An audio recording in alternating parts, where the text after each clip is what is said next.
Good morning, everyone. Happy Bihu to all. Result দিব আৰু 2 দিনৰ ভিতৰতে সকলো চাগে ৰিজাল্টৰ কাৰণে এক্সাইটেড হৈ আছে।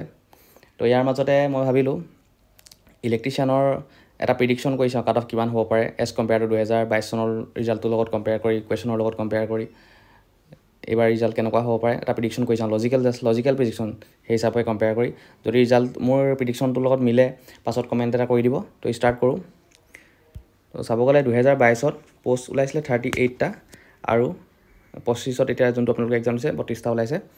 তাৰ জেনেৰেলৰ কাট অফ আছিল 74, OBC 72 আৰু এইবাৰ 25ত কিমান আহিব। যিহেতু পোষ্ট বেছি কাৰণে ধৰি লওক 74টো কাট অফ কমে ধৰি লৈছোঁ।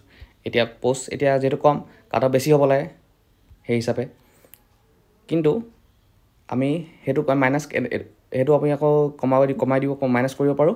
এইবাৰ পেপাৰ হাৰ্ড আছিলে আৰু 2022 চনত পেপাৰ বহুত ইজি আহিছিলে। ধৰি লওক এটা আপেলত দাম যদি 10 টকা, তেতিয়া 8টা আপেলৰ দাম কিমান, তেনেধৰণৰ ইমান ইজি কুৱেশ্যন আহিছিলে। কিন্তু এইবাৰ বহুত টান আহিছে। তো সেই হিচাপে সেইটো এটা সুবিধা আছিলে। ধৰি লওক 38টা পোষ্ট থাকোঁতে 22ত আৰু এইবাৰ হাৰ্ডনেছটো বেছি হ'ল, সেই হিচাপে দুইটা নিউট্ৰেল কৰি দিলোঁ। কিন্তু আৰু এটা ড্ৰবেক আছে যে 2022 চনত কাট অফ কম হ'ব পৰাটো এইটো এটা সুবিধা আছিলে যে তাত অপেন কেটেগৰী কৰি দিলে, যে লাইচেঞ্চ মানে ৰিকুৱাৰমেণ্ট নাছিলে, অকল জাষ্ট জইনিং কৰা টাইমত লাইচেঞ্চখন প্ৰডিউচ কৰিব পাৰিলে হ'ব পাছত এক্সাম দি পিনি। কাৰণ তেতিয়া ক'ভিড আছিলে, যিহেতু ইলেক্ট্ৰিকেলৰ MG পাৰ্টৰ পৰীক্ষা হোৱা নাছিলে, সেইকাৰণে অইলে এটা চান্স দিছিলে, সকলোকে এপ্লাই কৰিব দিছিলে। যাৰ লাইচেঞ্চ নাই তেওঁলোকেও এপ্লাই কৰিব লাগিছিলে। জাষ্ট জইনিঙৰ টাইমত যদি চাকৰিটো পায় তেতিয়া জাষ্ট লাইচেঞ্চখন প্ৰডিউচ কৰিলে হ'লহেঁতেন। কিন্তু এইবাৰ যিহেতু অপেন কেটেগৰী কৰি দিয়া নাই, যাৰ বৰ্তমান এপ্লাই কৰা ডেটলৈকে লাইচেঞ্চখন আছে তেওঁলোকেহে এপ্লাই কৰিব পাৰিব।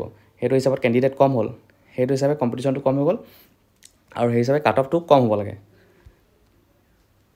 ইয়াত দুটা লাভ আছে এইবাৰ 25 চনত, পেপাৰো হাৰ্ড সেইকাৰণেও কাট অফ কম হ'ব লাগে আৰু অপেন কেটেগৰী নাই সেইকাৰণেও কাট অফ কম হ'ব লাগে।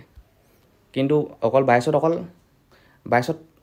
পেপাৰো ইজি, সেইটো এটা ড্ৰবেক্স, আৰু পোষ্ট বেছি, সেইটো এটা লাভ হৈছে। কিন্তু অকল পোষ্ট বেছি সেইটো লাভ হৈছে। বাকী পেপাৰ ইজি কাৰণে কাট অফ বাঢ়িব, অপেন কেটেগৰীৰ কাৰণেও কাট অফ বাঢ়িব। ইয়াত অকল পোষ্ট কম কাৰণে কাট অফ কমিব পাৰে, কিন্তু পেপাৰ হাৰ্ড কাৰণে কাট অফ কমিব আৰু অপেন কেটেগৰী নহয় কাৰণেও কাট অফ কমিব লাগে। সেই হিচাপে এইবাৰ যদি চাবলৈ যাওঁ জেনেৰেলৰ 73 পৰা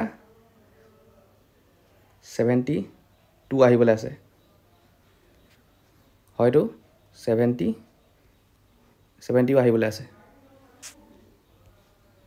খালি মোৰ মতে 73 to 72 হ'ব লাগে জেনেৰেলৰ কাট অফ, বা লাষ্ট 71 ফৰ জেনেৰেল।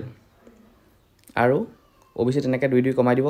যদি 73 হয় 71 হ'ব OBC, 72 হ'লে 70 হ'ব OBC, আৰু 71 হ'লে 69 হ'ব OBC। তো তেতিয়াহ'লে এইটোৱে প্ৰিডিকশ্যন আছিলে। তেনেকৈ ST SC 2 কমাই দিব, ST তো 68 হৈ যাব তেনেধৰণে। তো এইটো আছিলে মোৰ প্ৰিডিকশ্যন। কম্পেৰিজন কৰি চাইছোঁ লজিকেলি। যদি মিলে পাছৰ ৰিজাল্টটো তেনেহ'লে মোক পাছত কমেণ্ট এটা কৰি দিব। Thank U.